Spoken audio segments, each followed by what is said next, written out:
Ok. Bonjour à tous et merci aux organisateurs de m'avoir invité. Donc on va parler de création de nouvelles textures dans les crèmes dessert. Donc c'est quelque part c'est un challenge pour nous. Et on en est encore au balbutiement, je dirais, dans l'approche qu'on a essayé de mener depuis 4 ans maintenant au travers d'une thèse avec Camille Michon. Donc en fait, on va essayer de suivre un petit peu ce plan. On va commencer par une introduction, montage de la thèse, c'est un peu le thème de la journée aujourd'hui, travailler un petit peu sur les collaborations, comment ça s'est fait, les axes qu'on a développés, la valorisation, quelques exemples de résultats, Camille s'en chargera, et je finirai par une conclusion. Bon, peut-être un petit peu pour ceux qui ne connaissent pas Cargill, je voudrais essayer simplement situer positionner la société. C'est une société familiale. Nous, on a 150 ans d'existence, donc on est plus jeune que la société Nigrabli avant, donc fondée il y a 150 ans. On est une société internationale, donc essentiellement américaine, mais située sur la structure mondiale. On est 140 000 employés, essentiellement situés sur les États-Unis, Europe du Nord et Europe, donc dans 67 pays. On a plus de 1000 sites qui sont à la fois des sites de production et des sites commerciaux ou des sites de recherche. Bon, on a un chiffre d'affaires qui est conséquent, 135 milliards de dollars pour l'année fiscale 2014. Et on a une structure qui touche beaucoup d'activités. Donc on est structuré par business unit. On a 70 business units qui sont répartis par domaine d'activité, qui peuvent concerner l'agriculture, donc tout ce qui est trading. L'alimentaire, donc en alimentaire, on a beaucoup d'activités. On parle de matières grasses, on parle de cacao, on fait du malt. On travaille aussi dans la viande. La finance, comme c'est une société qui est importante, on gère beaucoup d'argent, on consomme aussi beaucoup d'énergie. Donc on a des approches de gestion et d'optimisation à ce niveau-là. Et on travaille aussi un petit peu dans les secteurs industriels.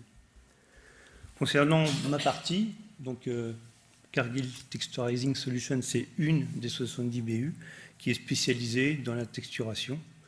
Nous fabriquons des carragénanes, des amidons, des agents de texture, à partir d'algues, à partir de plantes. Et mon rôle à moi, c'est essayer d'utiliser tous ces ingrédients-là afin de développer des solutions texturantes pour nos clients. Donc moi, je suis spécialisé dans le domaine laitier, donc je travaille avec des clients laitiers et j'essaie d'optimiser nos solutions texturantes, de les adapter à leurs besoins. Alors bien sûr, pour travailler dans ce domaine-là, il faut être capable de comprendre ce que font nos industriels, ce qu'ils utilisent, comment leurs matières premières peuvent interagir entre elles et comment nos produits à nous peuvent aussi interagir avec tous les ingrédients ensemble. Donc c'est un petit peu cette problématique-là. Alors c'est vrai qu'on a c'est parti. On a des centres de recherche en interne chez Cargill, mais évidemment, il nous faut de la connaissance extérieure parce qu'on n'a pas tous les moyens. Et donc, tout l'intérêt de travailler avec des centres de recherche et surtout comme AgroParisTech.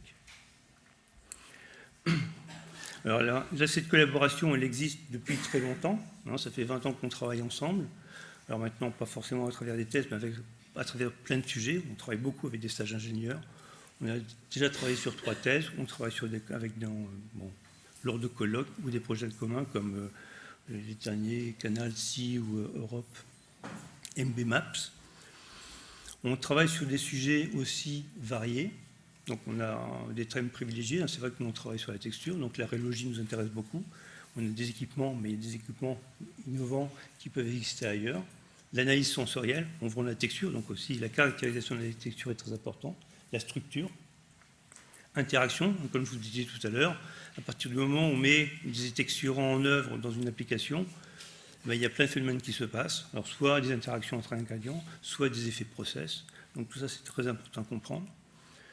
Et bien sûr, derrière, il faut aussi caractériser ce qu'on va commercialiser ou promouvoir auprès de nos clients. Donc là, la mise au point de nouvelles textures, de nouvelles méthodes d'évaluation vous nous permettre de mieux caractériser nos produits. Et bien sûr, en finissant les textures, la connaissance des ingrédients. Alors le montage de la thèse. je dirais qu'il se fait naturellement à partir, je dirais, des problématiques que les formulateurs ont, alors que ce soit nous ou nos clients. Donc c'est en gros, c'est comment tirer profit de ce que l'on met en œuvre, toutes les interactions existantes entre les ingrédients. C'est vrai qu'il y a des choses à optimiser, il y a des choses à ne pas faire. Donc ça, c'est important de les comprendre. On travaille sur les synergies, bien sûr. Dès qu'on a un phénomène synergétique, ça nous permet d'optimiser la texture, de rationaliser, de mettre moins de produits. Quelles sont les conditions favorables? C'est vrai qu'aussi, ça c'est hyper important, dans le sens où il y a des phénomènes négatifs qui peuvent détruire la texture, et donc c'est important. Donc la recette est importante à connaître, mais bien sûr tous les procédés. On va parler beaucoup d'amidon un petit peu plus tard. Le procédé industriel, à partir du moment où on va chauffer et à partir du moment où on va appliquer une action mécanique,